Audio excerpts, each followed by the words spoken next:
বিরোধী দলীয় উপনেতা ওনার স্ত্রীকে নিয়ে উনি কটাক্ষ করেছেন মাননীয় স্পিকার। ওনার সাথে ওনার ব্যক্তিগত সম্পর্ক থাকতে পারে, ব্যক্তিগত ইতিহাস থাকতে পারে, কিন্তু সেটাকে সংসদে এনে যেভাবে কটাক্ষ করা হলো মাননীয় স্পিকার, এটা অমার্জনীয় অপরাধ বলে আমরা মনে করছি। দ্বিতীয়ত, উনি বিরোধী দলের মহিলা এমপিদের, আমাদের নারী সংসদ সদস্যদের তাদের পোশাক নিয়ে যে ধরনের কথা বললেন, তাদের ধর্মীয় স্বাধীনতাকে হরণ করার সম্পর্কিত যে ধরনের বক্তব্য দিলেন, এটাও মাননীয় স্পিকার আমরা মনে করি একটি অমার্জনীয় অপরাধ।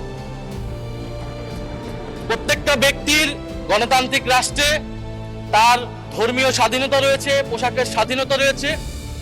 উনি একজন সংসদ সদস্য হিসেবে সেই স্বাধীনতাকে লঙ্ঘন করে এই ধরনের হীন বক্তব্য দিয়েছেন, ওনার হীন মানসিকতার পরিচয় পেয়েছে এবং আমরা মনে করি উনি ওনার বক্তব্যে একটি বর্ণবাদী আচরণ মাননীয় স্পিকার বহিঃপ্রকাশ পেয়েছে ওনার বক্তব্যের মাধ্যমে।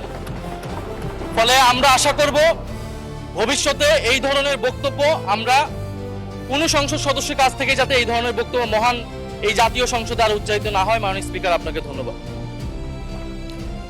ধন্যবাদ মাননীয় সদস্য।